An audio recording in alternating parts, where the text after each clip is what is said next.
Yes, the difference between verb phrases and verbal phrases. Verb phrases, as name suggests, before reading and giving example, I would like to tell you that verb phrase means group of verbal group. हमने VG पढ़ा था है ना, तो that's a group of verbs.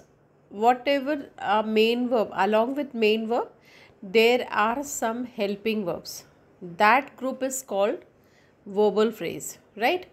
But for that particular main verb, if something other words are used and which are used as an adjective or adverb, group of words, phrases, you know that two words or more than two words.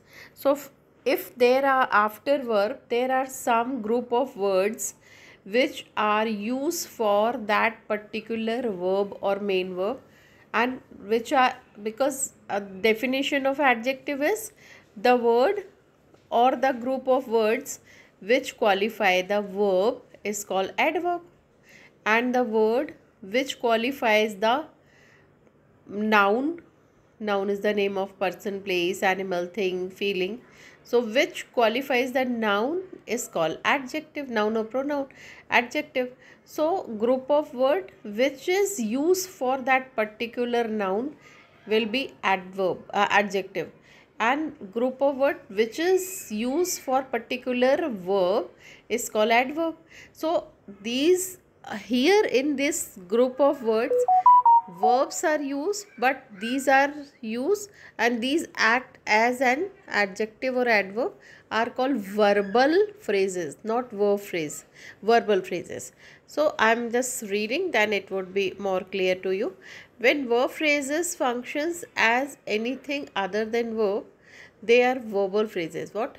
When verb phrases functions as anything means they are solely used for verb, right? In other words, verbal phrases can act like adverbs और adjectives. अभी मैंने आपको बताया कि verbal phrases are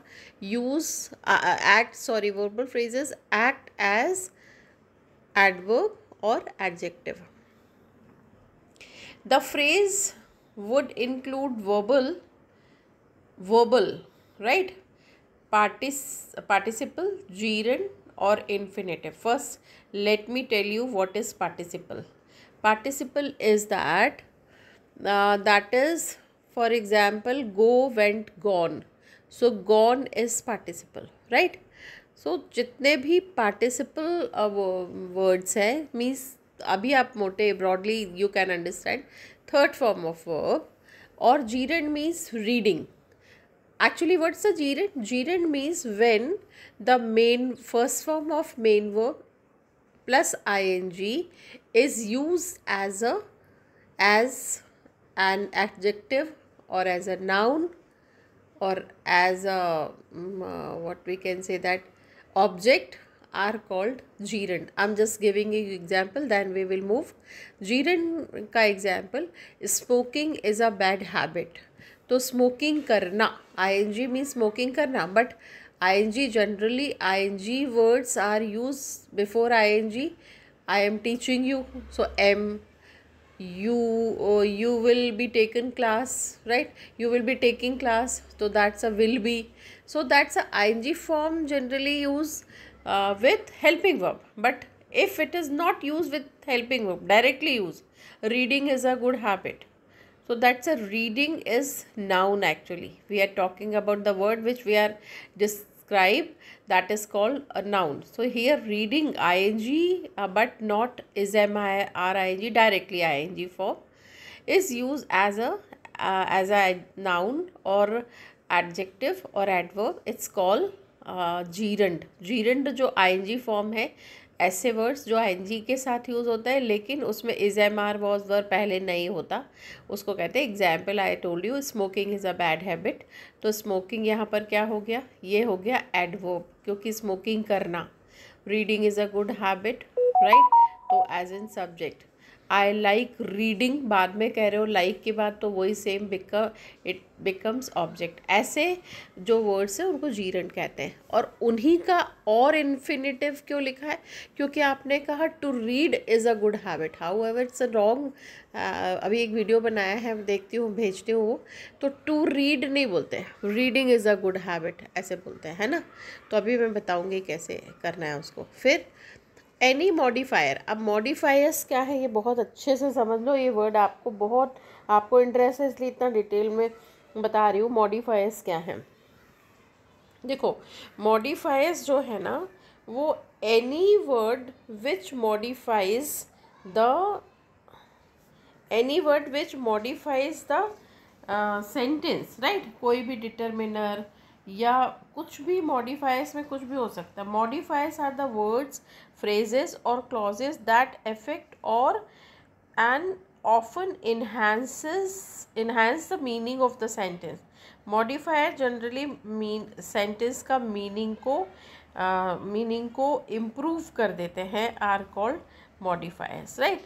अब modifiers क्या क्या हैं? तो modifiers है adjective, adverb, demonstrative verbs और पजेसिव, डिटर्मिनर्स। ये सारे मॉडिफायर जो भी शब्द किसी सेंटेंस के टेस्ट को बढ़ाने के लिए यूज़ होते हैं, which are called modifiers, right.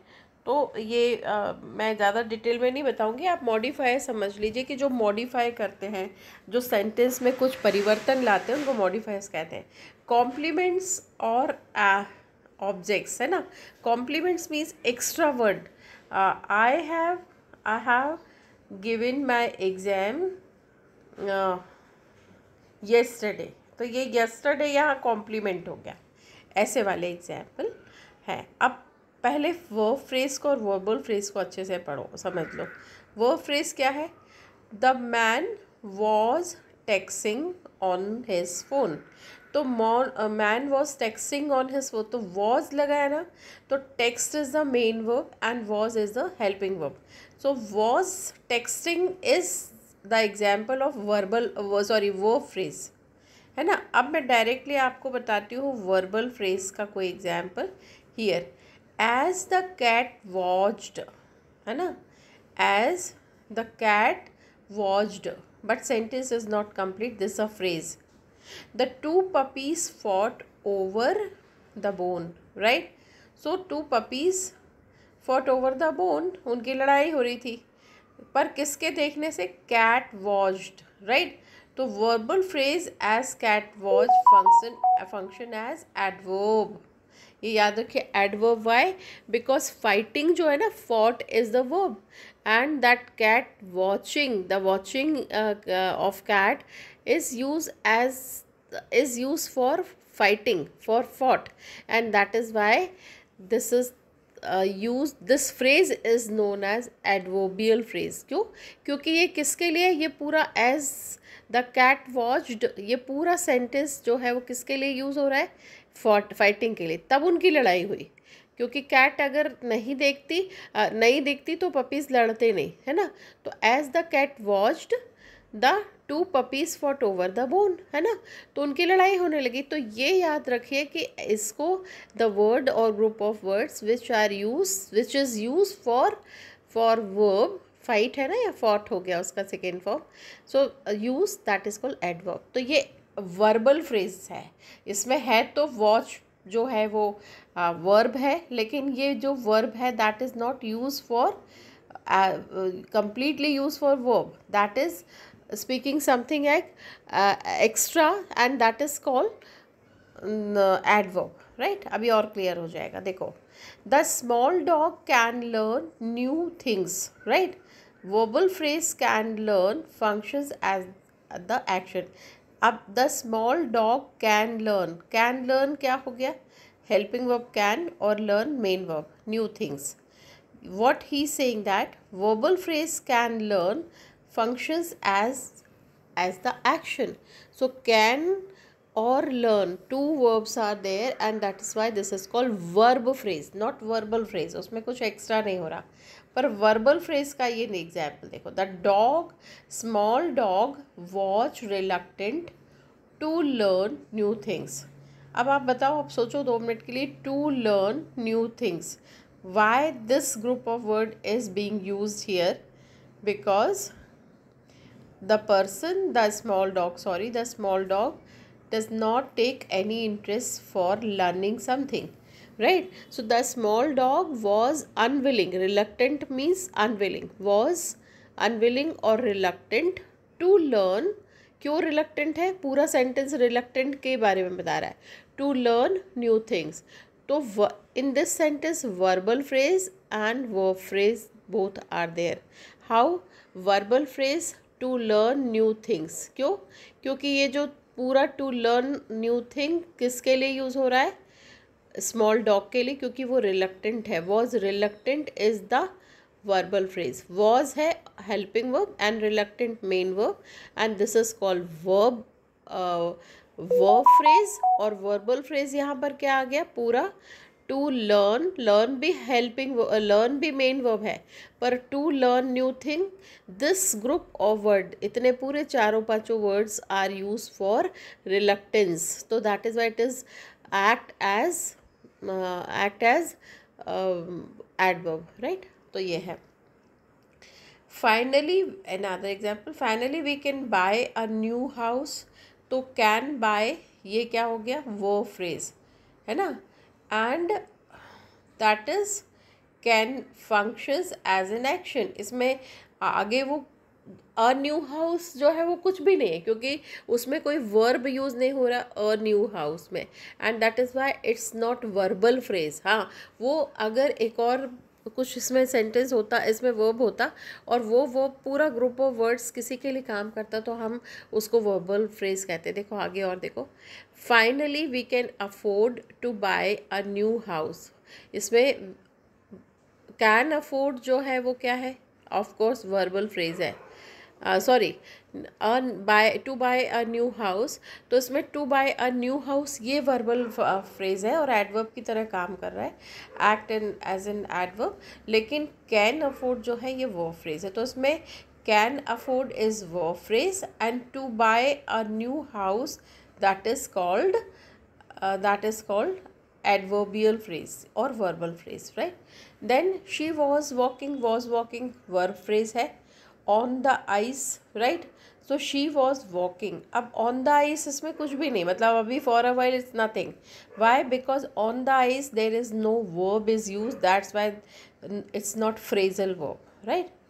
then next, walking on the ice है ना. अब वही वॉकिंग के पहले इज एम आर वॉज कुछ भी नहीं है, तो ये क्या हो गया? वर्बल फ्रेज हो गया, क्योंकि वॉक करना ये एक नाउन फ्रेज है actually. Walking on the ice functions as an adjective है ना.